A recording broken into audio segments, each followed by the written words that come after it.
Hello, good evening. जी, Miska and Harshita. Good. चलिए जल्दी, जो लोग भी अगर जुड़ना चाहते हैं जल्दी जुड़ जाइए। आज हम कवर करेंगे रिटेल की यूनिट नंबर 6, क्रेडिट स्कोरिंग। और क्रेडिट स्कोरिंग जो है हमें, अगर हम रिटेल एसेट की बात करें यानी रिटेल लोन्स की बात करें, तो इंडिविजुअल बोरोवर जो है, उस बोरोवर की इंडिविजुअल स्कोरिंग या पास्ट हिस्ट्री क्या रही है, ये हमें उसकी क्रेडिट स्कोरिंग से मालूम हो जाता है। एक जनरल आइडिया मिल जाता है कि हमें इसको लोन करना चाहिए या नहीं करना, जनरल आइडिया। कई बार इस स्कोरिंग के बियॉन्ड भी हम जाते हैं, अगर किसी की स्कोरिंग खराब भी है तो भी हम उसको लोन देते हैं। उसकी अलग अलग कंडीशंस हो सकती है। ठीक है, तो चलिए मैं आपके सामने शेयर कर देता हूँ टॉपिक। और वो टॉपिक है क्रेडिट स्कोरिंग।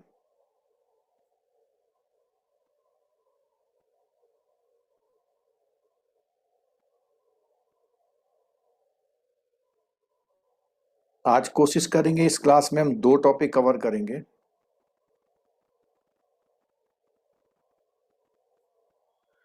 चलिए पहले तो क्रेडिट स्कोरिंग की थोड़ी सी बेसिक्स बता दूं आपको।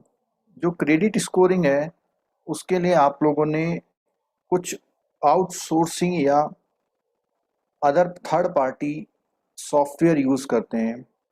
जो थर्ड पार्टी सॉफ्टवेयर है वो जितने भी आपके लोन्स हैं, उन सारे लोन्स को वो उन सारे लोन्स की डिटेल्स अवेलेबल करा देता है आपके उस सॉफ्टवेयर में।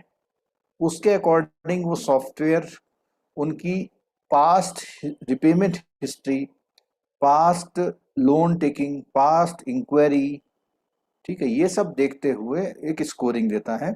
और बैंकों ने अपने अपने स्टैंडर्ड के अकॉर्डिंग उस स्कोरिंग में से एक स्लैब बना दिया है कि इस स्लैब वाले को हम लोन करेंगे या नहीं करेंगे। ठीक है, इंडिया में इस समय 4 क्रेडिट कंपनी जो है, क्रेडिट स्कोरिंग कंपनी।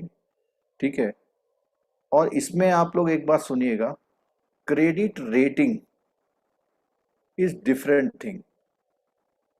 ये क्रेडिट रेटिंग नहीं है, ये क्रेडिट स्कोरिंग है। क्रेडिट रेटिंग की बात करें तो इकरा, फिच, S&P, क्रिसिल, एक्सेट्रा। ये जो कंपनीज हैं, वो क्रेडिट रेटिंग कंपनी। और क्रेडिट रेटिंग मोस्टली जो होती है, वो रिटेल लोन्स के लिए यूज नहीं करते, बड़े कॉर्पोरेट लोन के लिए यूज करते हैं। ठीक है, तो यहाँ पर क्रेडिट स्कोरिंग की जब मैं बात कर रहा हूँ, तो क्रेडिट स्कोरिंग में इंडिया में 4 कंपनीज हैं। ऑलमोस्ट बैंकों ने,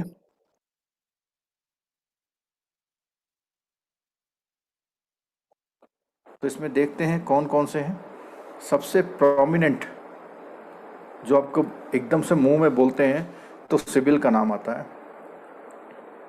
सिबिल के नाम के बाद इक्विफेक्स, इक्विफेक्स, हाई मार्क और एक्सपीरियन। ये 4 क्रेडिट स्कोरिंग कंपनी, रेटिंग नहीं, क्रेडिट स्कोरिंग कंपनी है, जो हम लोगों को स्कोर प्रोवाइड करती है और उसके अकॉर्डिंग हम लोग वो करते हैं। ठीक है, तो सबसे पहले इसमें थोड़ा सा ऑब्जेक्टिव की बात करते हैं। Different type of risk and trigger in risk analysis, concept of credit scoring, evolution credit scoring model, managing of credit score, positive side of credit score, warning issue in the credit score, mistakes in credit scoring। तो सबसे पहले कुछ एक statement है कि what is credit scoring, why is credit scoring, what are the benefit to customer and banks through the credit scoring. तो एक definition है यहाँ पर, ये देखिए। एक फेडरल रिजर्व बोर्ड, जो अमेरिकन बैंक है, सेंट्रल बैंक, उनके प्रेसिडेंट का एक कोट है, we should not forget that the basic economic function of these regulated entities is to take risk। तो यहां पे बोला बेसिक इकोनॉमिक फंक्शन है। बेस, ये भी क्वेश्चन आपके क्वेश्चन में पेपर में आ सकता है कि बेसिक इकोनॉमिक फंक्शन क्या है बैंक का। तो उसमें बहुत सारी चीजें हो सकती हैं। तो उसमें से एक है टेक रिस्क। वो ऐसे कह सकता है, to accept deposit, to lend money, to take risk, to mitigate. If we minimize risk taking in order to reduce failure rates to zero, we will by definition have eliminated the purpose of the banking system. Means अगर हम बिल्कुल risk zero कर देंगे तो फिर आप banking system में काम नहीं कर रहे। और कई बैंक ऐसा करते हैं, लोन ना दे करके अपने अपने जो जो भी डिपॉजिट एक्सेप्ट करते हैं उनको अदर इन्वेस्टमेंट एवेन्यूज में इन्वेस्ट करते हैं। ठीक है। Risk is embedded in every action and inaction, and the best way to counter risk is to manage the risk in the professional way. तो रिस्क तो सब चीज़ों में है, आप कितना मैनेज करके चलते हैं इस पर डिपेंड करता है। To manage the risk we have to understand the different type of risk and how to mitigate the risk. Basically the type of risk that are applicable to corporate credit are applicable to credit risk also। तो यहाँ पर एक point important निकल के आया, type of risk and the trigger and risk analysis are mention below. तो ये तो ट्रिगर है इसके और टाइप ऑफ रिस्क है। तो क्रेडिट रिस्क का मतलब, ट्रिगर का मतलब क्या एक्शन होता है, customer fails to pay. Business risk, losing money due to wrong strategy. Losing money से मतलब क्या हुआ, जो आपकी कैपिटल है वो capital day by day loss होने की वजह से रिड्यूस होती आ रही है, माइनस होती आ रही है। नेक्स्ट है market risk, change in market price. Operating risk या operational risk, processing failure and frauds. ठीक है। अब यहाँ पे क्रेडिट स्कोरिंग कॉन्सेप्ट की बात आती है। तो क्रेडिट स्कोरिंग कॉन्सेप्ट में कहता है कि every borrower seeks the lowest interest rate, every lender the highest. तो बैंक हायर रेट को एडवांस करना चाहता है, कस्टमर लोएस्ट रेट पे एडवांस लेना चाहता है। The return a lender seeks factor in apart from his profit a premium of the risk. तो प्रॉफिट के साथ साथ उसको रिस्क की प्रीमियम की भी बियर करनी पड़ती है। ठीक है। If not being paid back, the risk perception is different for different borrower and ideally should be determined from there credit history. तो यहाँ पर वो पॉइंट निकल के आ गया कि क्रेडिट रिस्क से, क्रेडिट हिस्ट्री से उसका risk identify. But till recently, lending bank have only their own experience with an individual fallback of their own for this assessment. That had changed now with the entry of the agencies that assesses the creditworthiness of people. The lending bank can judge how a good borrower can be sourcing their credit score from the different agencies। तो मैंने जो बताई आपकी credit scoring agency 4 है। And the construct of the credit score in the application is crucial because a good score make the loan friendlier and lower rate। तो यहाँ पर चारों रिस्क उसने दिए हुए हैं। और अगर हम बात करें, इन्होंने एक तरह से उसका बाइफर्केशन भी दिया हुआ है। तो क्या है, मार्केट रिस्क अभी हमने पढ़ा था, change in market price, credit risk fails to pay, businesses losing money, operating risk process failure. What is credit score. तो ये जो रिस्क है, ये रिस्क कौन देता है, तो रिस्क देती हैं क्रेडिट इंफॉर्मेशन कंपनी, जो कि इंडिया में 4 हैं। Give a free full credit report, free full credit report without any charge on request once a calendar year to individual whose credit history is available। This rule has come into force। the अब यहाँ पे एक point आया। क्या point आया कि क्या आपको अपना क्रेडिट स्कोर फ्री में मिल सकता है। ठीक है। आपको अपना क्रेडिट स्कोर क्या फ्री में मिल सकता है, तो इसके लिए क्या बोलता है, RBI has made it mandatory for all CIC in the country to give a free full credit report without any charge on request once a calendar year of individual whose credit history is available। This rule has come into force। लेकिन अब यहाँ पर मेरा कुछ question है, कोई answer कर सकता है कि क्या किसी ने अपनी credit report, free full credit report without payment के रिसीव की है। चाहे जूम वाले आंसर दीजिए, चाहे यूट्यूब वाले आंसर दीजिए।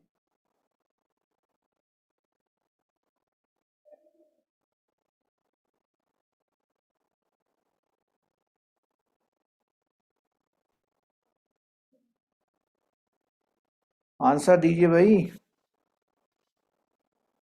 आप अपनी क्रेडिट रिपोर्ट फ्री में एक्सेस कर सकते हैं क्या? नहीं सर, नहीं कर सकते। नहीं कर सकते। अब मुझे यही समझ में नहीं आ रहा है ये क्या लिखा हुआ है यहाँ पे। लेकिन थियोरेटिकल बात है। प्रैक्टिकली तो मैं भी कभी अगर देखता हूँ तो मैं तो 800 रुपये की 6 मंथ की मेंबरशिप लेता हूँ। जब भी देखना होता है कुछ तो सीधे अपना ऑनलाइन किया तो सिबिल की वेबसाइट पर देख लेते हैं। ठीक है। I think तो यहाँ पर customer don't have to pay for obtaining the credit score. Um,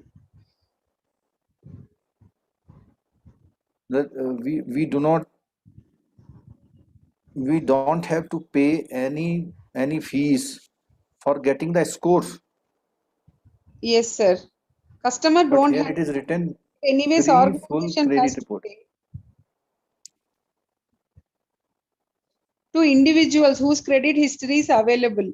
So if you are availing for requesting for the credit score more than once in a year, then it is chargeable. You can obtain it from anywhere.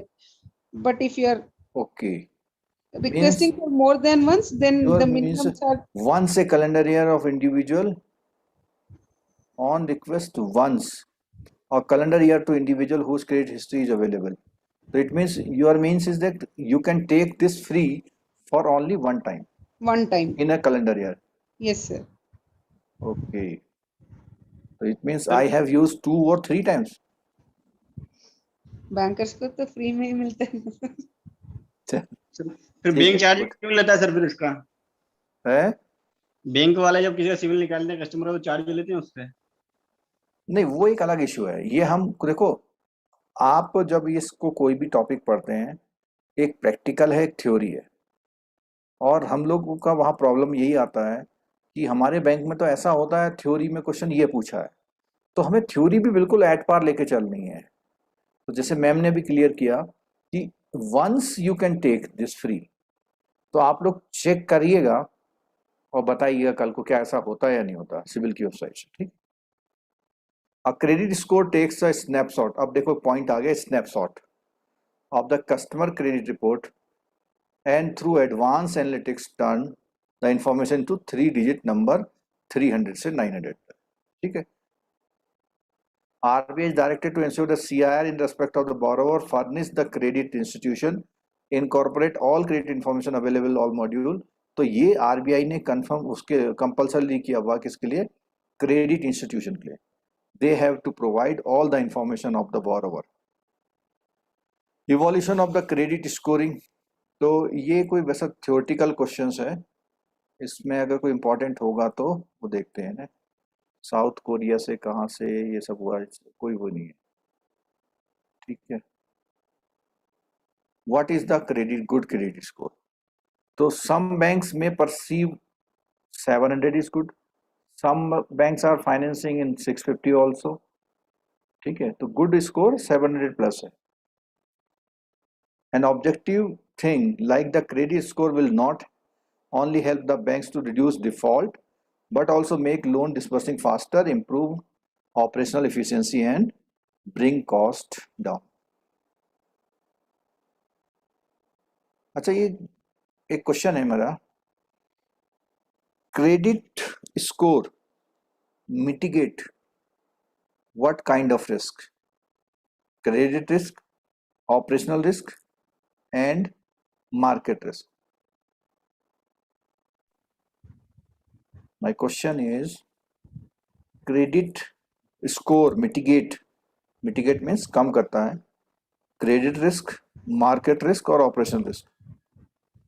Both credit and credit risk, credit risk, credit risk and operational risk. Operational risk how, कि जो आप skip कर जाते हैं, mistake हो जाती है, आप कस्टमर का जो लोन टेकिंग है अदर बैंक से वो अवेलेबल नहीं करा पाता है कस्टमर, या आप अवेलेबल नहीं करा पाते, खुद ट्राई करते हैं लेकिन नहीं मिलता। ठीक है। या मिसगाइडेड हो जाते हैं। तो ये ऑपरेशनल मिस्टेक टाइप की हो जाती है। तो इससे बचने के लिए हमारा ये जो क्रेडिट स्कोर है, ऑपरेशनल एंड क्रेडिट रिस्क दोनों को मिटिगेट करता है। ठीक है। Credit scoring model, 3 historical data files: default, payment behavior. तो first is default on previous credit transaction, payment behaviour, payment history, previous searches and inquiry. देखो ये भी बहुत बड़ा पार्ट है, अगर आपकी सिविल रिपोर्ट में इंक्वायरी ज्यादा होती है तो भी वो स्कोर डाउन कर देते हैं, ठीक है। CIC are known to include high utilisation of credit limit, specially in credit card. तो क्रेडिट कार्ड में जो मोस्टली जैसे 10,000 का क्रेडिट कार्ड है, अगर आपने 9,000 यूज कर रखा तो उसको वो इस कंडीशन में देते हैं। And the borrower having a higher percentage of unsecured loan like credit card personal loan in the loan portfolio towards the computing the credit score. A key advantage of credit scoring is the CIC's ability to establish quantifiable measure of risk. तो quantifiable means वो number कर देता है, जो scoring कर रहा है quantify कर रहा है in what is otherwise highly subjective process, जो कि एक सब्जेक्टिव प्रोसेस है, बहुत बहुत ब्रॉड प्रोसेस है, उसको क्वांटिफाई कर देता है। A numeric value on the credit discipline of a person is very useful to taking credit, ठीक है। तो स्कोर से आप लोग एकदम डिसाइड कर लेते हैं। मैनेजिंग द क्रेडिट स्कोर, तो 3 उसके पॉइंट है। First is the credit utilisation, second is the payment default और third is the inquiry. Effective credit utilisation is very important step in the individual credit score. if your safe limit is 10,000 and you are using only 5,000, then you are a very safe customer. If the limit is 10,000, you are not only using fully using it but also seeking further credit. एक तो आपने पहले से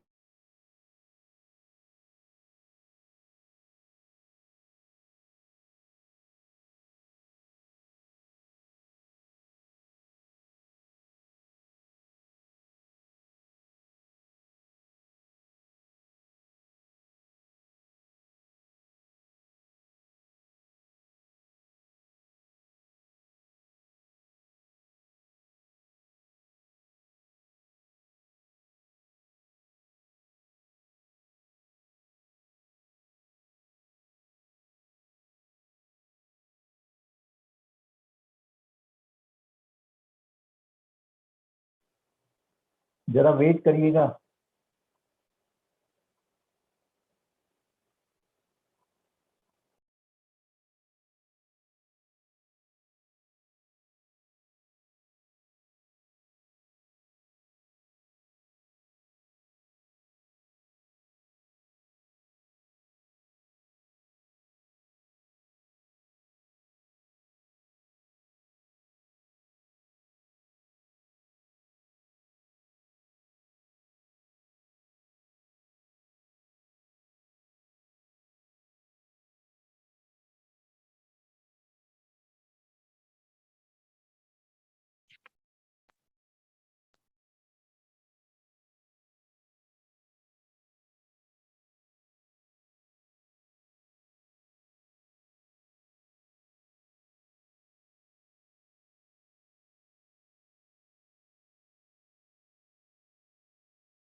hello, मेरी आवाज आप तक आ रही है? Yes sir. Yes, sir. अच्छा, वो बीच में थोड़ा डिस्कनेक्ट हो गया था।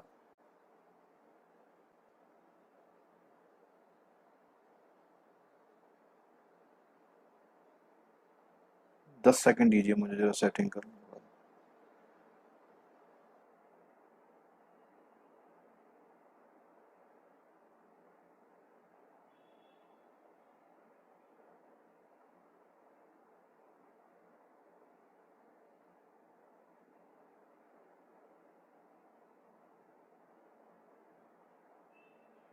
चलिए यूट्यूब वाले भी एक बार जरा कंफर्म कर दीजिए कि आप तक आवाज मेरी आ रही है।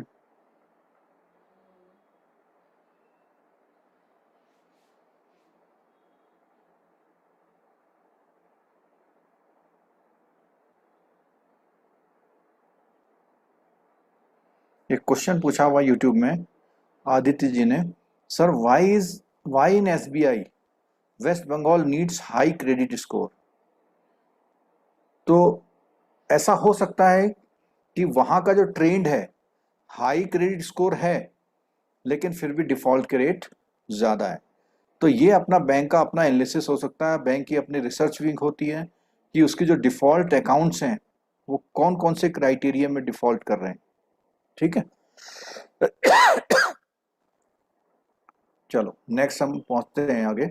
तो पहला पॉइंट तो हम ये कह रहे थे कि एक बात तो है कि फुल्ली यूटिलाइज कर रखा है और फर्दर क्रेडिट मांग रहा है आपसे, तो वो जो है you could be over leveraging yourself and your score could fall. तो यहां पर आपका लिवरेज रेशियो ज्यादा है और आप ज्यादा इस क्रेडिट मांग रहे हैं और आपका स्कोर जो है फॉल हो जाए। और are the numbers of inquiry very high? Have you applied for additional credit lines recently? Unnecessary and unfrequent shopping for credit card, too many new accounts can be taken as an indicator being over hungry for loan and impact in the score negatively. Sir screen sir How नहीं हो many रही। past please? Screen sir. Oh, sorry.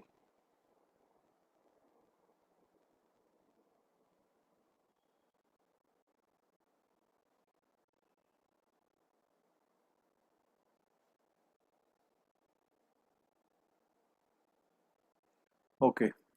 Payment default. How many past account are due?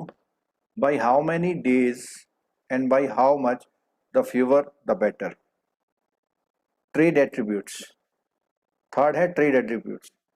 अब इसमें देखिएगा ऊपर जो first 3 condition दी थी, CIC typically build score using 3 historical data files: default, payment behavior and previous search and inquiry। जो credit scoring model develop किए गए हैं उसमें हर पॉइंट को करते हैं consider. Managing the credit score, we have studied about the 3 important determinants of the credit scoring, but to effectively manage the credit score, the following points are very important. So these points are to manage your credit score है। First is the credit utilization, second is the payment default, third is the trade attributes. How all are your lines of credit and what type are they? Do you have a good mix of, is it say all the credit cards? A history of consistent repayment of various type of credit will improve your score। तो trade attributes का आपका आपने loan ले रखे हैं, card ले रखे हैं, लेकिन उसको किस तरह मैनेज कर रहे हैं, तो ये ट्रेड एट्रीब्यूट में आया। मीन्स आपको प्रैक्टिस है कि you are taking loan and repaying timely. Positive side of the credit score indicate the character of the borrower in his financial matter. The following are the some of the indicator of good score। क्या क्या है? Evidence of financial discipline, ये आपका question आ सकता है।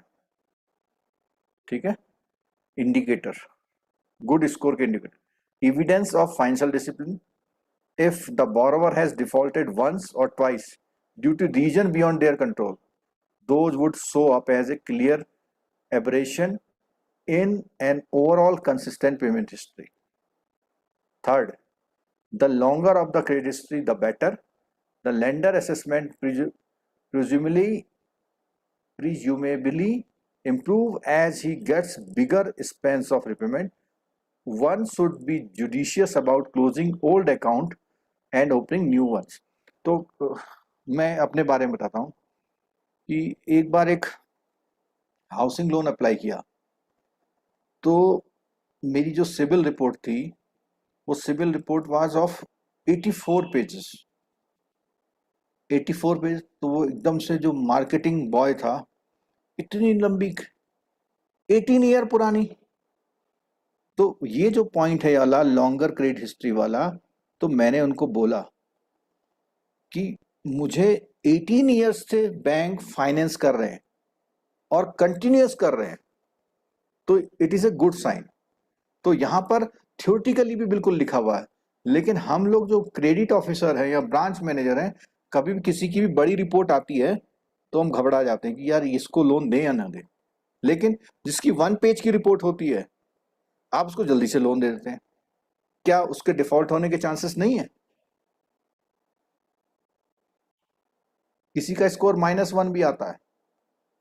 -1 means You are not availed any credit. no credit history. Maybe he or she has availed, but the data is not available with the credit information companies. तो कई बार bank क्या होते हैं, इसको भी रिस्की मानते हैं। -1 is not good, but the longer credit history may be considered as better warning sign in the credit score. Behavioral pattern of the borrower will impact the credit score of borrower. The following are some signals. Craving for credit, मतलब बहुत credit लेने के लिए तैयार है। Frequent and unnecessary shopping for credit. Several new accounts or recent requests for loans can be taken as sign of the over hungry. अब ये अगर कई सारे लोन ले रहे हैं, means आप you are over hungry for the loan. The length of credit history is also important. Older account are generally better, so you should be judicious about closing old account. तो मेरा point यही था कि he was not judicious for particular about long credit history. अगर वो अपने loans बंद कर रहा है तो it means good. Trade attribute, does the customer use the good mix of credit? वो कौन कौन से लोन लेता है, पता लगा हमेशा क्रेडिट कार्ड ही के लोन लेता है। अगर वो house loan, car loan, consumer loan सब मिक्स करके ले रहा तो it means good. The above activities will ultimately bring down the credit score. To overcome this, the borrower should maintain financial discipline, repay due on time, and do not over leverage themselves. But then how to know one's credit score to maintain financial discipline? Every individual on making request will get a credit information report free of cost once in a calendar year. अब कौन कौन सी कंपनियों की बात आई, मैंने पहले ही आपको बता दिया था। देखिए यहाँ पर है ट्रांस यूनियन सिबिल लिमिटेड। तो earlier the name of this company was CIBIL, लेकिन बाद में जो ट्रांस यूनियन है एफडीआई के थ्रू उसने इन्वेस्टमेंट किया, अपना बड़ा इन्वेस्टमेंट किया हुआ है, तो इसका नाम ट्रांस यूनियन सिबिल हो गया। इक्यूफैक्स मैंने बताया था, एक्सपीरियन मैंने आपको बताया था, और क्रिफ हाई मार्क, ठीक है। Have been granted certificate of registration by RBI. Question आता है कि सिविल जो कंपनी होती है उनको कौन रेगुलेट करता है, तो आरबीआई इसमें रजिस्टर्ड होती है। Section 17 of credit information companies act है, stipulates that the credit information company may seek and obtain credit information from its member credit institution only. तो जो भी इसके मेंबर होंगे वो क्रेडिट इंस्टीट्यूशन होंगे। All credit institutions shall become member of all CIC and submit data, including historical data, as per RBI directive. Further, CIC and CIs, CIC का मतलब companies, CI का मतलब credit institution, keep the credit information collected, maintained by them, updated regularly on monthly basis at such shorter interval or at such shorter interval. वो उससे कम में भी कर सकती हैं, as may be mutually agreed upon the between CI and CIC. Regulation 10, ठीक। तो ये जो एक्ट है credit information companies regulation act है 2005 का, इसमें आरबीआई को ऑथोराइज किया गया है कि आप क्या है लाइसेंस सर्टिफाइड करेंगे, सर्टिफिकेट देंगे कोई भी कंपनी अगर ऑपरेट हो रही है। Benefit of using credit information report, it help the analysing your true financial standing. One can be on top of your borrowing and avoid debt trap. With the credit information report in hand, he or she will be a good position to make decision regarding availing new from. तो आप अपनी report देख के खुद ही idea लगा सकते हैं कि आपको अगला लोन मिलेगा या नहीं मिलेगा। It help the cultivating financial discipline. तो अगर कोई डिस्क्रिपेंसी है उसमें, आप पेमेंट नहीं हो रहा टाइम से, तो आपको पता लग जाएगा, आप चेक करके उसे दे सकते हैं, ठीक है, payment. Factor leading to favourable credit score, on time EMI, regular payment of credit card bill, paying credit card bill in full rather than paying minimum due. तो ये मिनिमम ड्यू क्या होता है? सपोज कीजिए आपने 60,000 की क्रेडिट कार्ड से purchasing करी है, तो वो 5%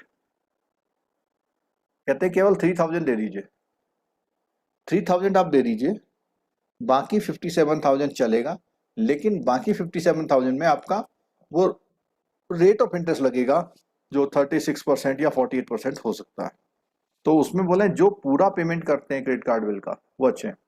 avoiding over leveraging, maintaining strong financial record, too many forms of credit, कई तरह के आपने ले रखे हैं, अनसिक्योर्ड पर्सनल लोन ले रखे हैं, ठीक है। Popularise utilisation of the approved credit limit, ensuring bank and other financial institution you are dealing with record and submit positive information to the CIC, जो आपका रिकॉर्ड है वो प्रॉपर भी जाए। Requesting and maintaining copy personally rather than the through the financial institution, मतलब means कि आप civil से डायरेक्ट रिक्वेस्ट करिए अपनी कॉपी के लिए रादर फाइनेंशियल इंस्टीट्यूशन। कई बार आपने देखा होगा पैसाबाजार.com, बजाज फाइनेंस, ये लोग आपको फ्री रिपोर्ट प्रोवाइड करते हैं। तो फ्री रिपोर्ट प्रोवाइड करने का मतलब ये थर्ड पार्टी हो गए, फाइनेंशियल इंस्टीट्यूशन टाइप के हो गए, ठीक है। तो आप खुद लीजिए अपनी report. Factor leading to negative credit score, negative में क्या है? Too many credit report inquiry, cheque bouncing, irregular loan payment, defaulting on credit card bills, making late payment, too much unsecured credit such as multiple person loan, multiple application of unsecured loan getting rejected, आपकी बहुत सारी application reject हो रही है, ये भी negative है।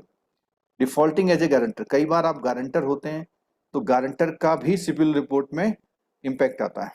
High utilisation of credit limit, error in record by the bank and other financial issue, कई बार ऐसा होता है कि आपका जो रिकॉर्ड है वो गलत है, आपने वो लोन ले लिया, आपके में चढ़ गया लोन, आपने लोन क्लोज कर दिया लेकिन अभी भी चल रहा है, ये एरर्स होती है। Advantages of maintaining higher high credit score, तो हाई क्रेडिट स्कोर मेंटेन करेंगे तो एक तो आपको क्या है, क्रेडिट जल्दी मिल जाएगा, क्विक प्रोसेसिंग हो जाएगी, नेगोशिएट कर पाएंगे इंटरेस्ट रेट में, owing to your strong financial, though not guaranteed the possibility of negotiating or waiving processing fee as well as choosing prepayment option. Issue of credit, issue in credit scoring, credit scoring में कौन कौन से issues हैं, तो क्या क्या चीजें देखिए इसमें। With a credit information report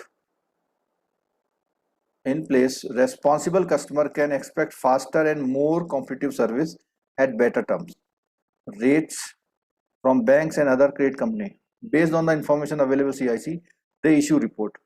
However, a person can access their report directly to as well as by putting the request to the CIC.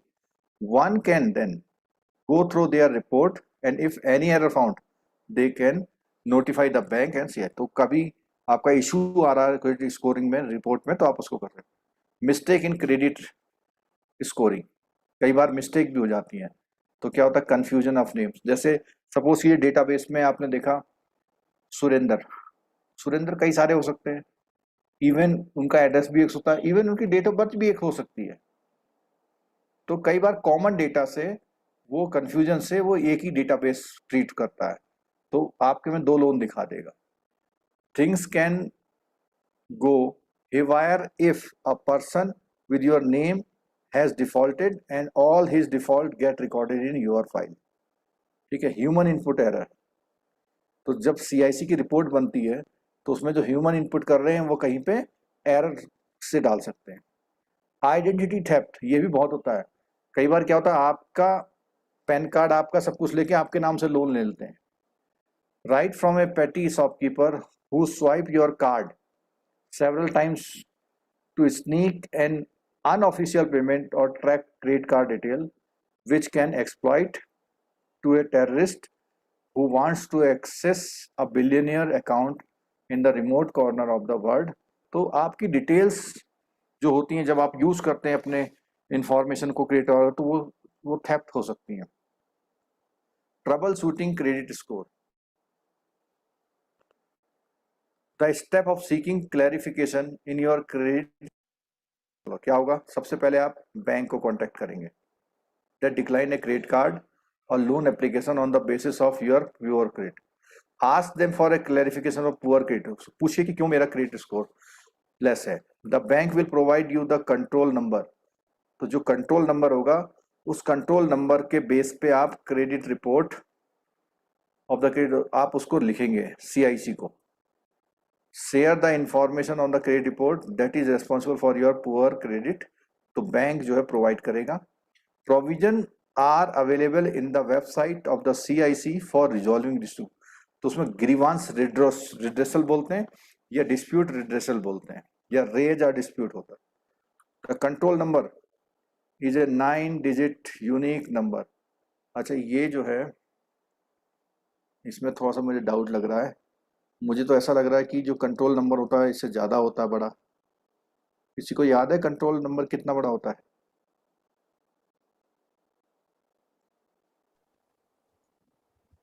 Control number, If it is toll free number, it would be 10 digits. हाँ 10 digit, control number is of 10 digit. मैं अभी देख रहा हूँ अपने civil report में, तो उसमें 10 डिजिट है, but in book it is given 9 digit. तो ये जो क्वेश्चन मार्क है, तो ऐसा क्वेश्चन अगर आएगा तो आप लोग थोड़ा विजिल रहिएगा इसका आंसर करने के। रियल में 10 नंबर है अभी।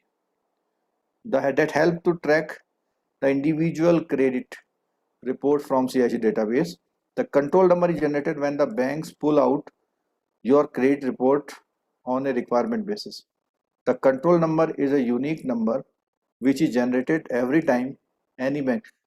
It may be when the bank are searching your record on CIBIL or credit information company, they are providing 9 number control number, and if any person is searching for his credit report, then they are providing 10 digit number.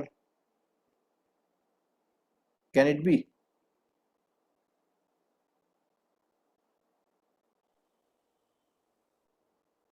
So maybe.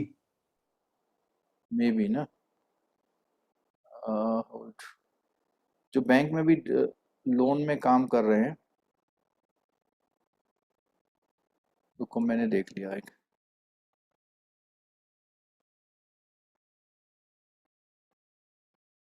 No, it is also 10 digit number. I have both bank credit score and personal score taken from the CIC. It means it is written wrong here. CIC require this number because enable them to view the exact detail. So this is a kind of unique number by which the search has been made, or they have provided the detailed credit report.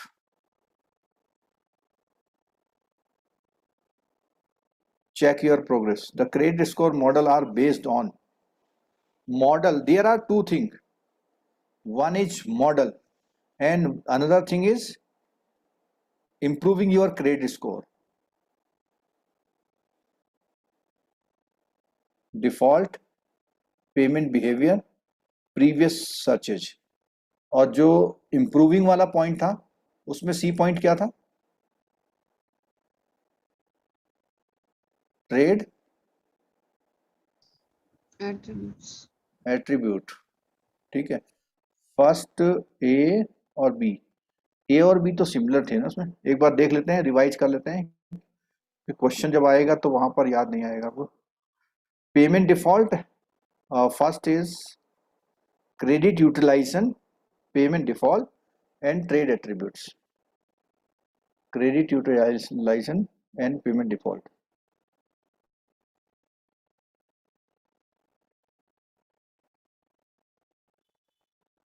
First is credit utilization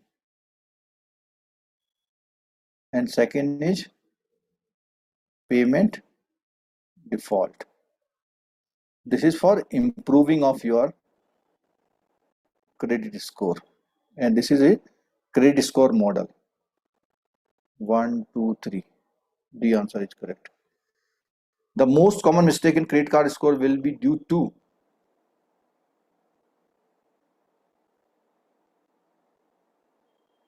confusion of name, human input error, and identity theft. All the three, sir. All of them. All the three. पर यहाँ पे एक word लिखा हुआ the most common. These three, but answer is given what? All. 1 and 2. 1 and 1 and 2. If there is a most common, sir, that means confusion in name and human input error. okay. The answer is 2 का D. Oh. But here it is given all three ना. कोई बात नहीं, आप इसको याद रखिएगा, ठीक है. ये all three error are most common mistake. Which one of them it is not credit information company? What is this? Credit Rating agency. rating. मैंने जब ये क्वेश्चन जब Civil. शुरू किया था स्टार्टिंग में बताया था आपको. Sir, civil. Which civil? Civil is the credit company, credit score company. But sir, its name is now changed, sir. No, that is different thing. The question is which of one of the following is not a credit information company? The CRISIL is purely credit rating company. Okay. Civil or TransUnion Civil is almost same. Which one of the following parameter of the credit information company normally give higher weightage? क्या है? The credit information company normally give higher weightage. Payment history. Payment history, because the length of credit history many times gives the positive effect. New credit, no issue. Amount owed, no issue. If you are paying timely, no issue. What amount you have taken.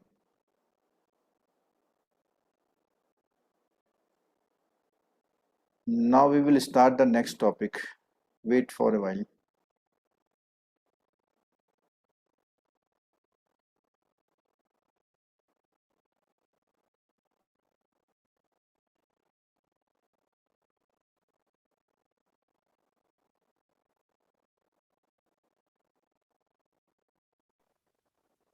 So will there be any One- class on government scheme?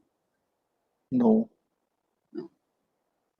We Okay. will cover your digital part on 24th by marathon class.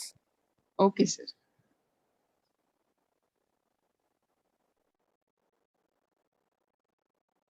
So the new session will start from 25th, no, sir? 25th. Okay.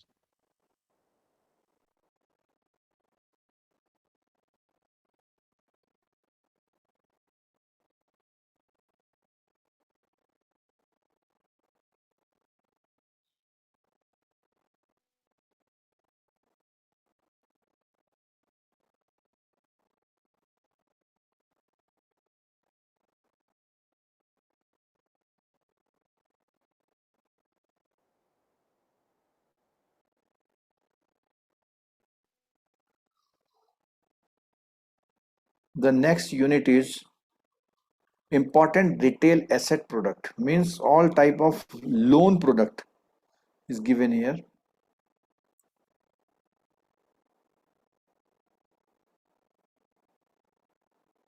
इस chapter को हम बहुत fast करेंगे क्योंकि बहुत most common चीजें इसमें दी हुई है. कहीं कोई पॉइंट ऐसा आएगा जहां मुझे डिस्कशन करना होगा तो मैं जरूर करूंगा, ठीक है. Home loan for construction new house flat, purchase of old flat, feature, eligibility. ये हमेशा ध्यान रखना कि NRI, PIO, HUF, proprietorship firm, partnership firm and corporate and their employ, तो इनकी भी रिक्वेस्ट कंसीडर की जाती है होम लोन स्कीम में, ठीक है. पर्पज में कॉमन पर्पज है सब, ठीक है. क्वांटम ऑफ लोन देखो एक पॉइंट आया, no upper ceiling in many bank. इसका लॉजिक क्या है? क्योंकि कंस्ट्रक्शन अगर हो रहा है, उस कंस्ट्रक्शन की तो अपनी रियल कॉस्ट होगी, बट डिपेंडिंग ऑन द कि रिपेइंग कैपेसिटी क्या है। जैसे अंबानी जी ने हाउस बनाया, कितने करोड़ का बनाया?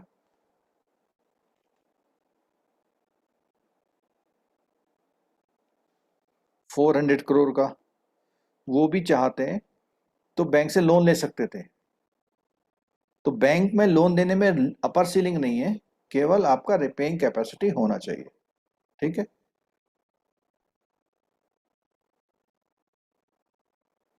एलिजिबिलिटी के लिए कई क्राइटेरिया बैंक में है। क्या क्या चीज है? सैलरीड एम्प्लॉय के लिए जो उसका repayment capacity needs to be ensured from existing source of income. Self-employed के लिए eligible finance is calculated by bank on based on ITR report returns. HUF proprietorship, eligible finance is calculated by the bank based on the cash accruals. Cash accruals means कितना earning उनका होता है। In case of individuals में mostly bank 60% तक का क्या allow करते हैं? डिडक्शंस।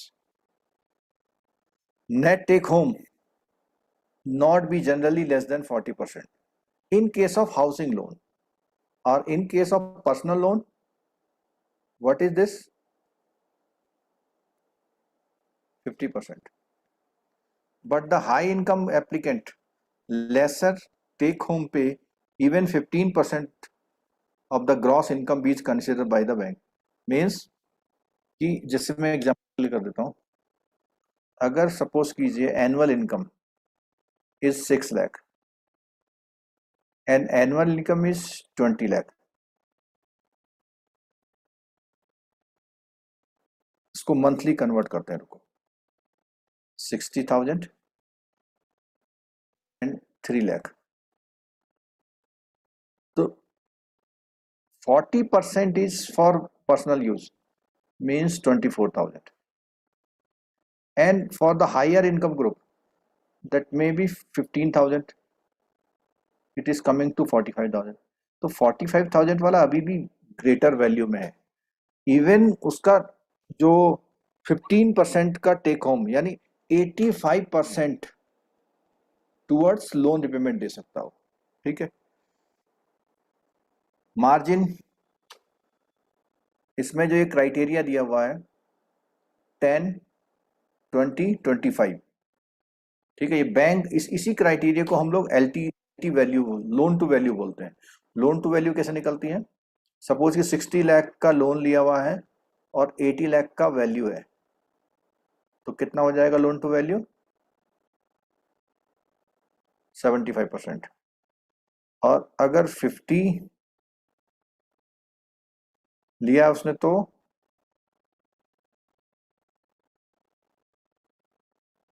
Almost 62 point something %।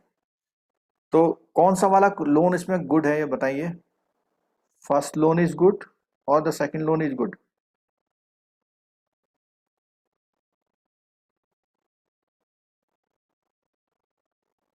बोलिए, आंसर करिए। Second one.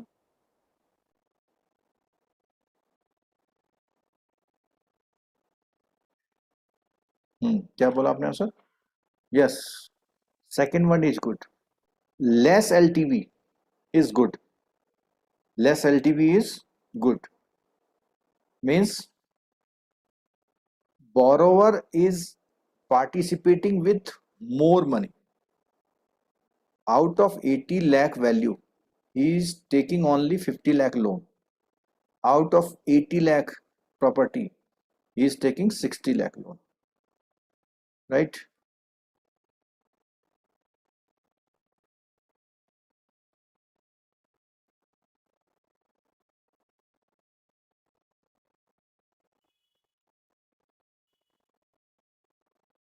यहाँ एक पॉइंट लिखा हुआ है, bank should not include stamp duty registration fee and other documentation fee or charges in the cost of the housing property, they finance so that effectiveness of LTV norms is not diluted. Means यहाँ पे आप देखिएगा, suppose कीजिए आपने 60 लाख का कोई loan लिया plus उसमें 10 लाख रुपए आपका ये रजिस्ट्रेशन और स्टैम्प ड्यूटी वगैरह लग गया, तो वो कह रहा है कि एलटीवी रेशियो अगर आपको निकालना तो इसको कंसीडर किया होगा। क्यों? क्योंकि कभी भी हाउस की कॉस्ट में ये वैल्यू का मैटर नहीं करती।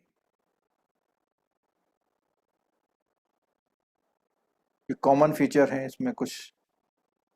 हाँ, रिपेमेंट में मैक्सिमम 30 इयर्स का है, ठीक है।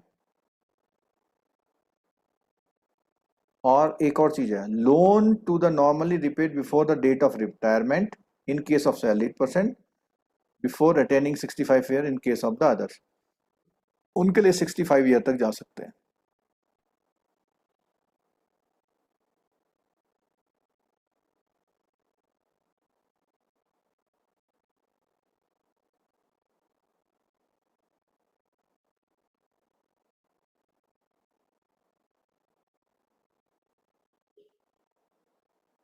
ये नॉर्मल है। जब मैं स्क्रीन आपके सामने रोक रहा हूँ, आप भी कंसंट्रेट होकर थोड़ा देख सकते हैं अगर आपको कुछ इंपॉर्टेंट लगता है।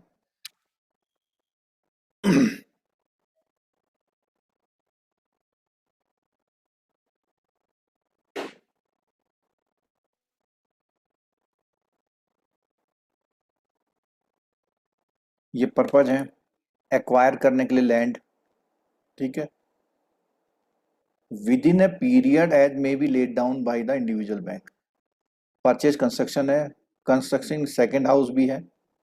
अच्छा, एक क्वेश्चन पूछूंगा, how many housing loan can be taken by the borrower? कितने हाउसिंग लोन ले सकता है?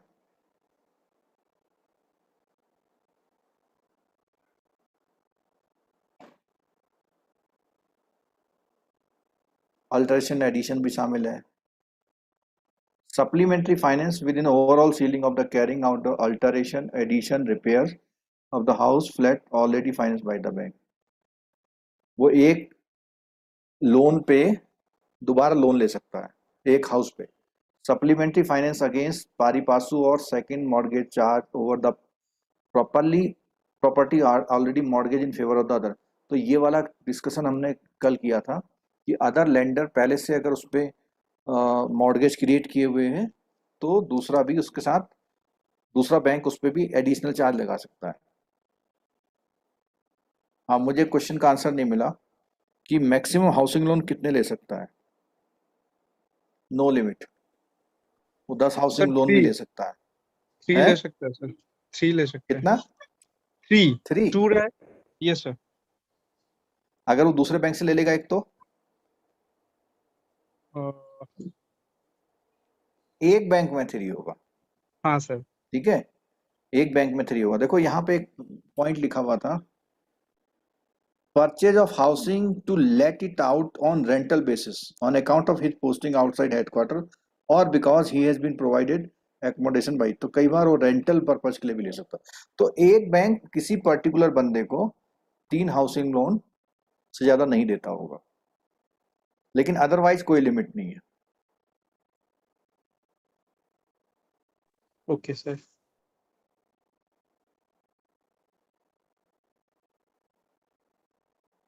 हाँ, इसमें जो है इसको आप बहुत अच्छी तरह पढ़ के जाइएगा। PM Awas Yojana, prime minister Awas Yojana, इसमें केस स्टडी भी आ सकती है। केस स्टडी क्यों आती है? इसमें स्लैब अलग अलग है। ठीक है, तो इस स्कीम को हम देख लेते हैं। Urban how ministry of housing and urban poverty alleviation, government of India, the housing shortage in urban areas, assuming the projected slum household to go up to 1.8 crore at decadal growth of 34% and non-slum area, non-slum urban poor household 0.2 crore। तो ये तो historical है, इसको छोड़ दे रहा हूं मैं। एक ये मिशन है हाउसिंग फॉर ऑल बाई 2022, उस मिशन में इन्होंने ये जो है रिबेट छूट दी है। क्या दिया देखते हैं। In order to expand institutional credit flow in the housing needs, credit linked subsidy scheme. Credit linked subsidy scheme being implemented under the program Housing for All through primary lending institution. अब PLI में कौन कौन है? Schedule commercial bank, housing finance company, RRB, state cooperative bank, urban cooperative bank, small finance bank, non banking financial company. तो ये जितने भी लोग हाउसिंग लोन दे रहे हैं वो सब इसमें एलिजिबल है।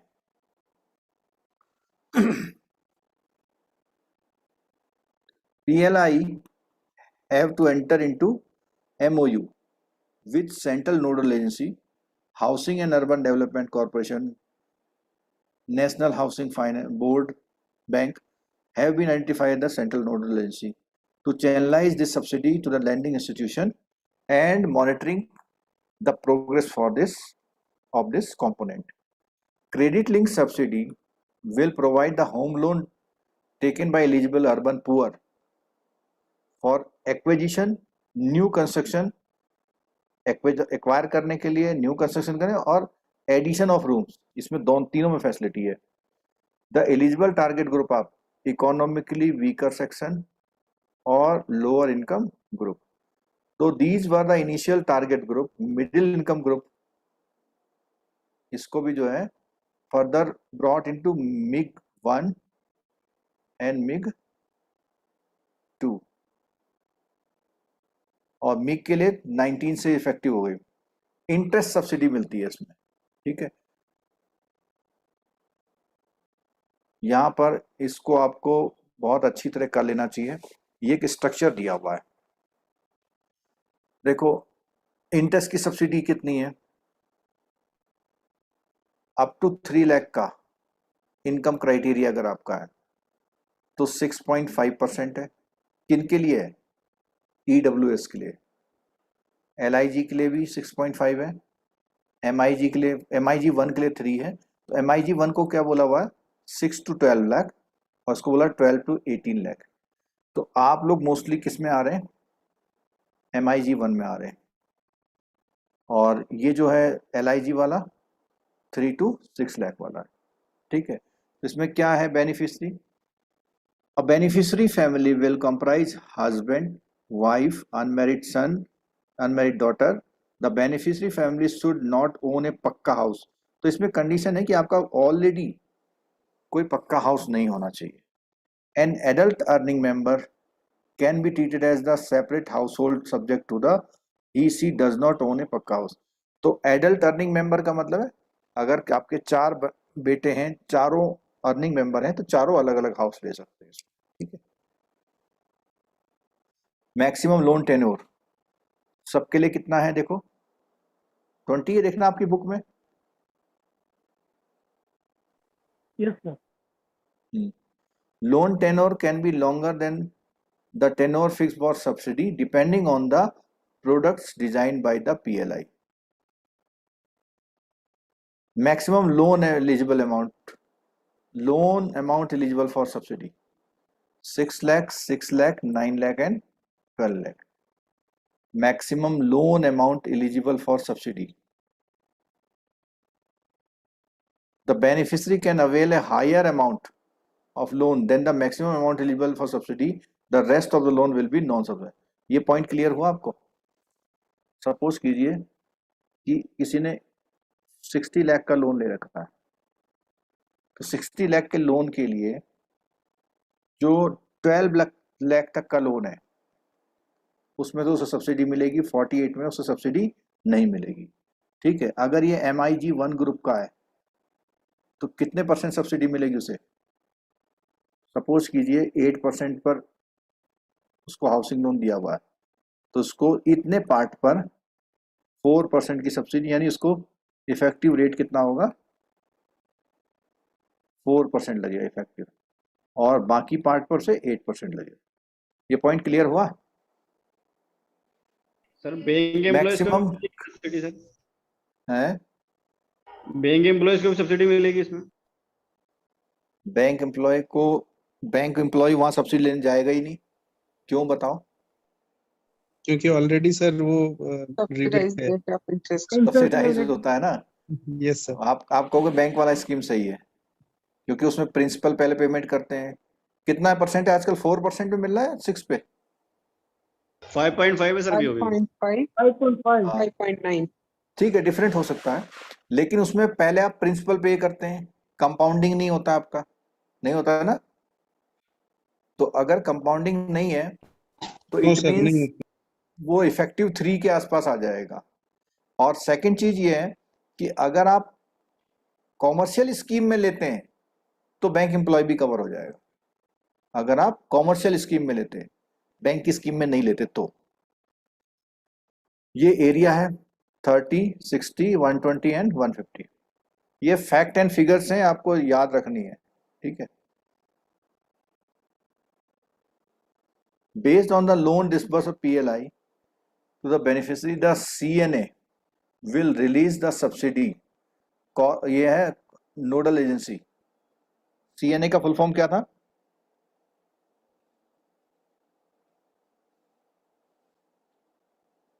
Central nodal agency. Central Nodal will Agency. release the subsidy amount of PLI directly based on their claims। तो इसमें claims जाएंगे। On the total loan disbursed, the interest subsidy will be calculated at 9% NPV over maximum loan tenure of the 20-year or the actual tenure whichever is lesser।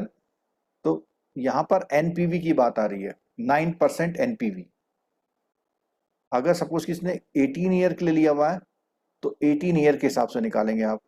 अगर किसी ने 20 लिया है तो 20 के हिसाब से। अगर किसी ने 25 लिया है तो उसमें 20 के हिसाब से निकालेंगे।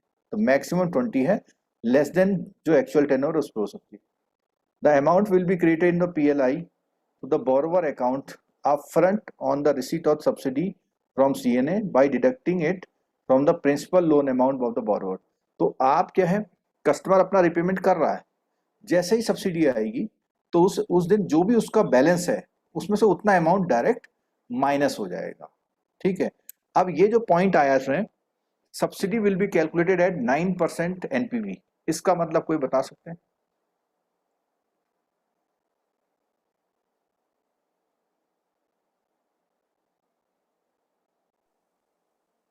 Interest is charged at 9%, but subsidy will be provided later. Interest will be charge 9%। नहीं, subsidy will be provided later, ये तो क्लियर है। जब भी आपका सब्सिडी आएगा आपका प्रिंसिपल अमाउंट माइनस हो जाएगा, लेकिन ये 9% NPV क्यों बोला हुआ है?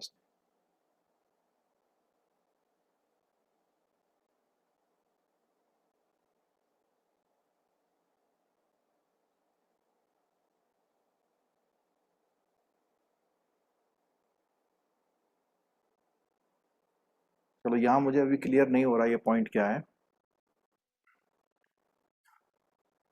चलो, होम इम्प्रूवमेंट लोन, तो इम्प्रूवमेंट के लिए भी लोन मिलता है।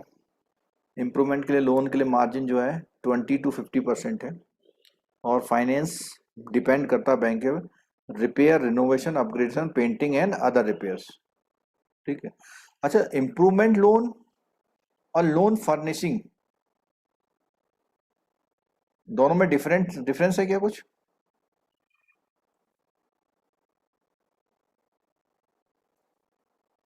Home improvement loan and furnishing, home furnishing loan.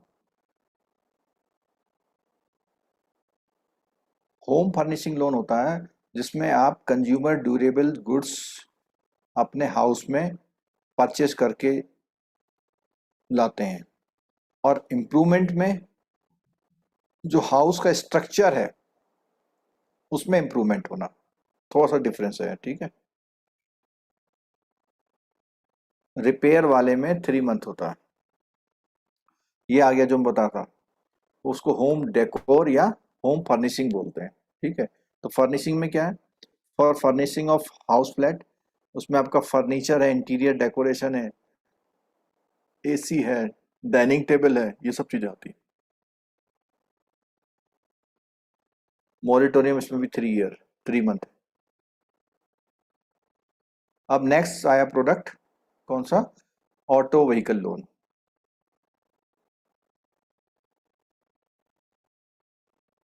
Auto vehicle loan में टू व्हीलर और फोर व्हीलर दोनों आते हैं, यूज्ड और सेकंड हैंड भी आते हैं इसमें, ठीक है, न्यू भी आते हैं और यूज और सेकंड हैंड भी आते हैं। और इसमें जब वो कोई भी क्वांटम ऑफ लोन लेते हैं तो 40 to 50% का क्राइटेरिया है। हाउसिंग लोन में कितने का था? 60% का था। और सेकंड क्राइटेरिया क्या था कि वो नेट टेक होम 15% भी ले सकता है अगर वो हाई नेटवर्थ है, अच्छी इनकम वाला।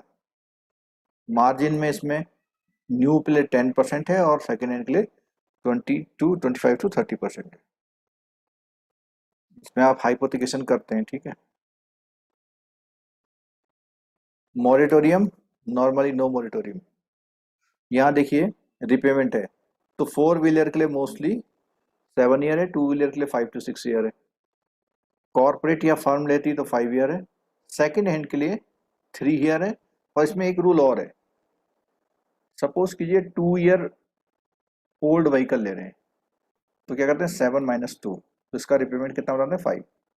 अगर आप 4 ईयर ओल्ड व्हीकल ले रहे हैं तो 7 - 4 = 3 ईयर। तो जो टोटल 7 ईयर है वो रिपेमेंट में से जितना उसका एज है ऑफ व्हीकल है वो माइनस करके बना देते हैं। पर्सनल लोन में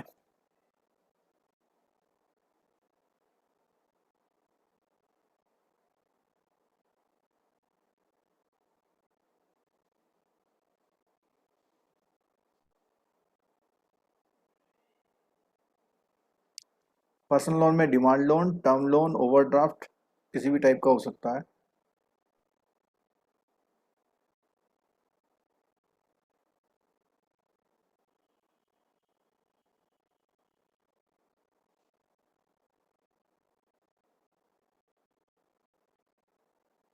हाँ, एजुकेशन लोन पे बात, एक ये वर्ड लिखा हुआ है डेमोग्राफिक डिविडेंड। डेमोग्राफिक डिविडेंड का मतलब होता है कि जो जहाँ पर पॉपुलेशन बहुत ज़्यादा होती है, तो पॉपुलेशन ज़्यादा होगी तो वहाँ कंजम्पशन ज़्यादा होगा, कंजम्पशन ज़्यादा होगा तो सेल ज़्यादा होगी, और सेल ज़्यादा होगी तो प्रोडक्शन ज़्यादा होगा, प्रोडक्शन ज़्यादा होगा तो नेशनल इनकम बढ़ेगी। तो डेमोग्राफिक डिविडेंड है, तो our country enjoy the demographic dividend. तो एजुकेशन लोन भी उसमें जो है काफ़ी वो है। और इसमें जो कोर्स की जब बात आती है तो आजकल डिप्लोमा कोर्स भी इंक्लूड कर रहे हैं, इवन डिप्लोमा नहीं वोकेशनल कोर्स भी, जैसे आप नर्सिंग वगैरह के कोर्स करते हैं, आईटीआई करते हैं, पॉलिटेक्निक करते हैं, तो उनके लिए भी लोन्स जो है प्रोवाइड हो रहे हैं।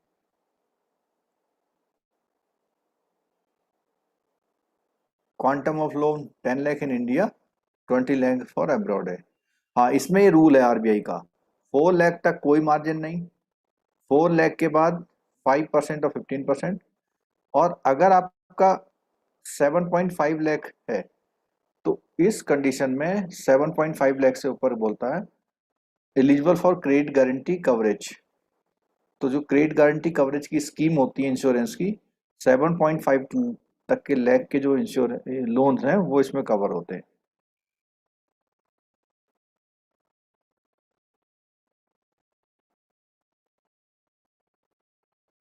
इसमें आपको कॉशन डिपॉजिट, बिल्डिंग फंड और रिफंडेबल डिपॉजिट 10% तक वो भी फाइनेंस हो जाता है, क्योंकि वो बाद में आपको रिटर्न मिल जाता है। परचेज ऑफ बुक इक्विपमेंट के लिए कितना है 20%। सिक्योरिटी में 4 लाख तक कोई सिक्योरिटी नहीं है, केवल पेरेंट को आपको जॉइंट बोरोवर बनाना है। लेकिन 4 लाख से 7.5 लाख तक के में आपको कोई ना कोई collateral security of suitable third party guarantee से काम चल जाएगा। लेकिन 7.5 से ज़्यादा है तो आपको कोई ना कोई कोलेटरल टेंजिबल सिक्योरिटी लेनी पड़ेगी। यहाँ पे केवल गारंटी से काम चल जाएगा, और यहाँ पर कोलेटरल लेनी पड़ेगी, और यहाँ पर विदाउट गारंटी जो बोरोवर है उसी से काम चल जाएगा। रिपेमेंट में कोर्स पीरियड में 1 ईयर का टाइम देते हैं, उसके बाद से मॉरिटोरियम खत्म होता है, उसके बाद से पेमेंट करते हैं, और पीरियड ऑफ 15 ईयर करा हुआ।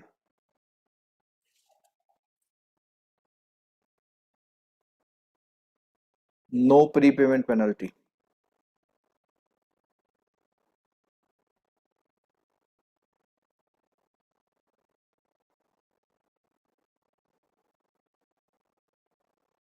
मार्जिन जो है, जैसे सपोज कीजिए 50,000, 60,000 और 50,000 की फीस जाएगी, तो एवरी टाइम 50,000 गई है तो आप मार्जिन ले लेंगे। 60,000 गई, मतलब एवरी टाइम आपको मार्जिन का, ये नहीं कि पहली बार में ही पूरा मार्जिन ले लेंगे आप। जो स्टार्टअप करते हैं स्टूडेंट, उनको मॉरिटोरियम जो है 2 ईयर तक का भी दे सकते हैं।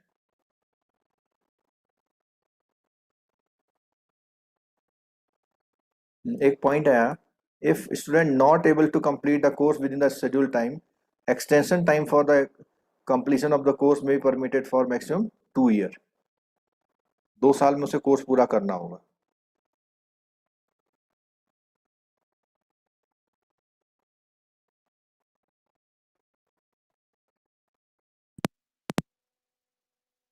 Eligibility certificate for student going abroad. कई बार क्या होता है कि जैसे मान लिया आपका अमेरिकन किसी कॉलेज में सिलेक्शन हो जाए, तो वो आपसे बैंक से एक कैपेबिलिटी सर्टिफिकेट लेते हैं कि आप यहाँ जब आओगे तो आपके पास इतना पैसा है कि आप अपने कॉलेज की फीस, आपके कॉलेज की जो हॉस्टल के मेस की फीस है वो दे सकते हैं।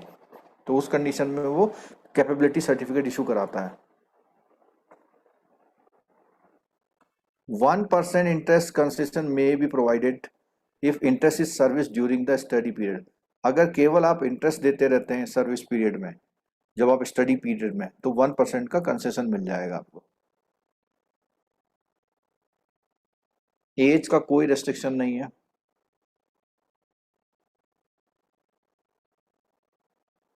Consider top up loan for student pursuing further study with in the overall eligibility limit. Means उसने पहले बीटेक किया, अब वो एमबीए करना चाह रहा है, एक और लोन उसको मिल जाए, टॉप अप लोन। और पेरेंट या गार्जियन को जॉइंट को बोरोवर बनाते हैं।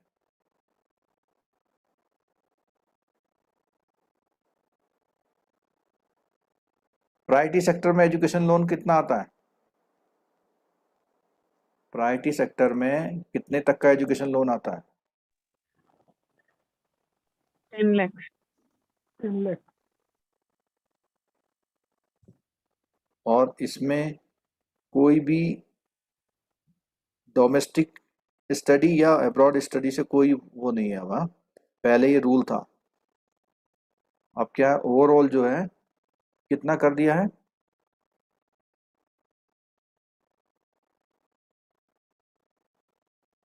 मैम इसमें 20 लाख आ रहा लिखा हुआ।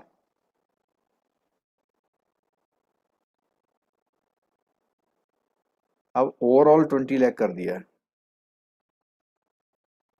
पहले क्राइटेरिया था कि आप जो लोन है अब्रॉड के लिए 20 लाख और डोमेस्टिक के लिए 10 लाख था। अभी जो है ओवरऑल क्राइटेरिया 20 लाख का कर दिया है। कोई कमेंट करिए इसमें, अल्टीमेट कमेंट।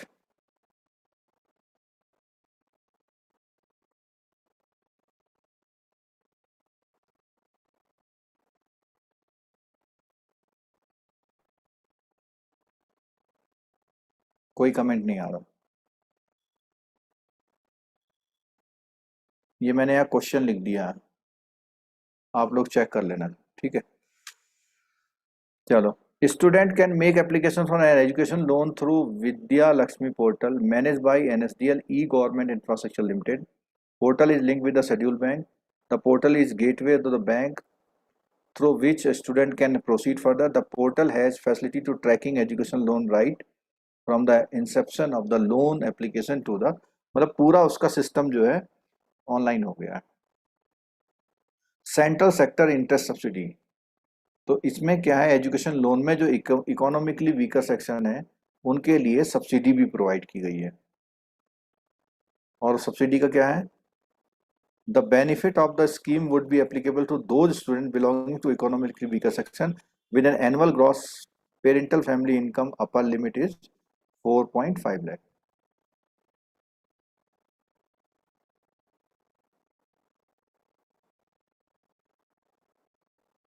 रिटेल लोन्स की प्रोसेसिंग स्टैंड अलोन प्रोसेस होता है जब आप ब्रांच में सेंक्शन करते हैं, सेंट्रलाइज होता है जब एप्लीकेशन आप अपने सेंट्रलाइज प्रोसेस में डालते हैं तब।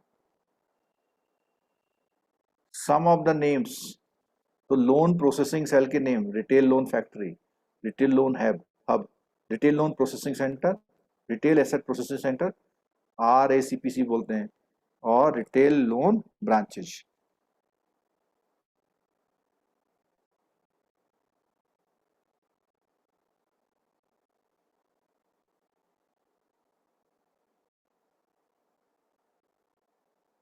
ये क्वेश्चन थोड़ा सा आपका आ सकता है कि benefit difference between stand alone and centralise. तो इसमें कोई स्टैंडर्डाइज अप्रोच नहीं होती, हर ब्रांच में अपने स्टाइल से काम करता है, इसमें स्टैंडर्डाइज अप्रोच होती है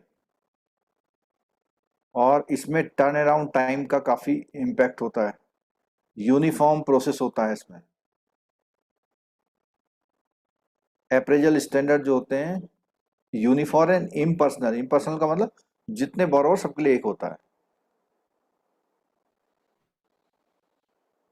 चलो पहला question, home loan are sanction by the bank the following purpose such as, किसके लिए नहीं मिलता? सबके लिए मिलता है, हाउस के लिए, फ्लैट के लिए, लैंड एंड कंस्ट्रक्शन के लिए, और addition to the existing house. Auto loan is given by following purpose such as, all of the. Personal loan are sanctioned in the by bank because based on salary, monthly annual income in the case of business person, number of years of service in business, all of the above है। all of the above। मतलब उसका कई बार होता है ना, personal loan लेने के लिए कहते हैं मिनिमम 2 ईयर की सर्विस चाहिए। Retail loan processing centre banks are design to, जो रिटेल लोन प्रोसेसिंग सेंटर है source retail asset business. Source का मतलब होता है मार्केटिंग करके लाते हैं, प्रोसेस करते हैं, वैल्यूएशन करते हैं, लीगल ओपिनियन करते हैं जहां जरूरी होता है, release the loan either at their end or advise sanction to the branch, मतलब खुद ही डिस्पर्स करते हैं या सैंक्शन करके ब्रांच भेज देते हैं तो वहां से होता है। तो ये सारे काम करते हैं, ये वाला जो पॉइंट है ना, ये वाला पॉइंट ये भी करते हैं वो, ठीक है। तो ये 2 टॉपिक पूरे हो गए। अब हम मिलेंगे 9:30 पर, और जो भी आपके पास मॉर्निंग में रेस्ट टाइम मिल रहा है एडिशनल स्टडी कर लीजिए, अपना ये चांस CIB वाला किसी भी तरह करिए, ठीक है। और आज देखो साथीनाथ जी क्लास में नहीं है, विनोद क्लास में नहीं है, मीना जी क्लास में नहीं है, ठीक है। तो इससे क्या होगा, एग्जाम बताएगा।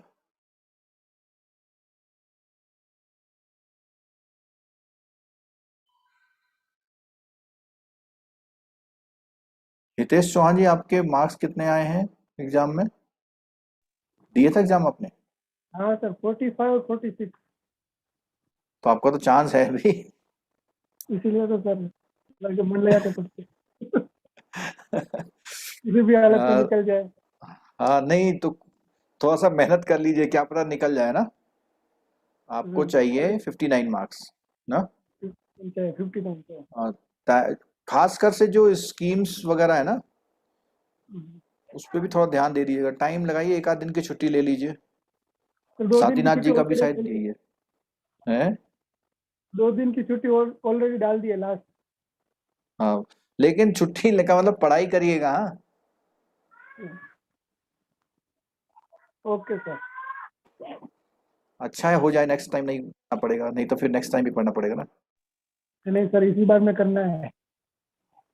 हाँ करिए करिए, मेहनत करिए क्योंकि इसमें ला सकते हैं, ठीक है। Okay sir. आदित्य जी बोल रहे हैं कि NPV का एक्सप्लेनेशन ऊपर दिया हुआ है। हाँ अमित जी को 56 चाहिए, जिनको मार्क्स चाहिए मेहनत कर लीजिए, ठीक है। एक बार NPV का देखते हैं क्या दिया हुआ, देखते हैं NPV का कॉन्सेप्ट, हाउसिंग लोन में NPV। सर एक वो बता दीजिए ना, नोट लैंड का जो आपने हमने कल किया था ना कैपिटल गेन में, कौन सा? नोट जो एग्रीकल्चर लैंड में था ना, नोट बीइंग लैंड हाँ। सिचुएटेड वाला, वो थोड़ा कंफ्यूजन हो रहा है उसमें। फिर से बोलना, क्या पॉइंट था एग्रीकल्चर लैंड में? Agriculture land in India not being a land situated, फिर होता है not being more than 2 kilometre वो पॉपुलेशन में जो कैसे दिया है ना, अच्छा थोड़ी अच्छा, मैं। उसमें यह है कि एग्रीकल्चर लैंड किसको माना गया है। हाँ, एग्रीकल्चर लैंड किसको माना गया है, तो उसमें क्राइटेरिया दिए हुए हैं, पॉपुलेशन एंड डिस्टेंस का। जैसे जैसे सिटी से डिस्टेंस बढ़ता जाएगा, वैसे वैसे वो एग्रीकल्चर लैंड की तरफ जाता जाएगा। अगर नहीं, सिटी के आसपास का लैंड है? इसमें लिखा है 2 kilometre not being more than 2 kilometre, यानी कि 2 किलोमीटर में आता है तो माना जाएगा, या 2 किलोमीटर से ज्यादा है तो माना जाएगा। ज्यादा है तो माना जाएगा agriculture land. Okay. With in 2 kilometre अगर आता है तो वो एज सच जो है सिटी रेंज में आ जाएगा ना। एनपीवी का कहाँ दिया है?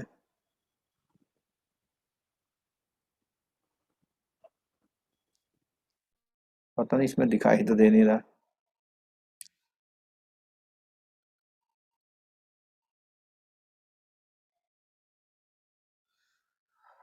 The interest subsidy will be calculated as 9% NPV over maximum loan tenure of 20 year or actual tenure 9% NPV.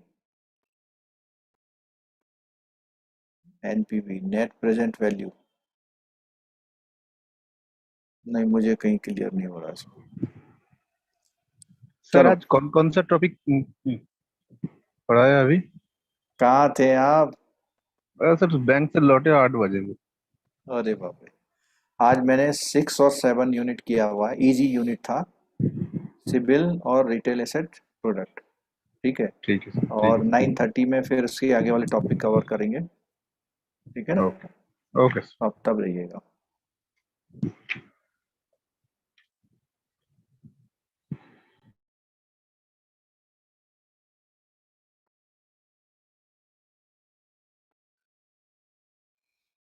अच्छा, आदित्य जी बोल रहे हैं चैट में दिया हुआ, 20 ईयर का फ्यूचर कैश फ्लो का 9% discounting will be give NPV. NPV is always calculated by discount rate, so 9% NPV calculated किया है 20 ईयर्स का। मतलब जो फ्यूचर का वैल्यू है उसको प्रेजेंट वैल्यू में कन्वर्ट करना है एनपीवी के अकॉर्डिंग 9% के डिस्काउंटिंग फैक्टर से। तो 9% के डिस्काउंटिंग फैक्टर से 20 ईयर का जो होगा, यहाँ देखिएगा, अगर मैं देखो,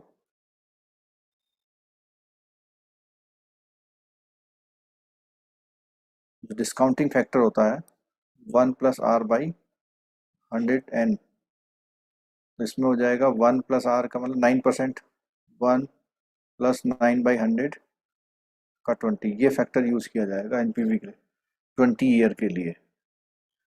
the subsidy will be calculated at 9% NPV और maximum loan tenure of 20 years or actual tenure whichever is less.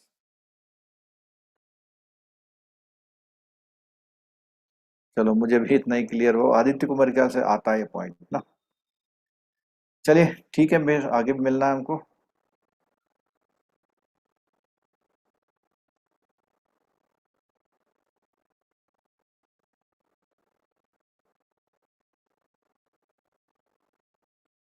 Thank you.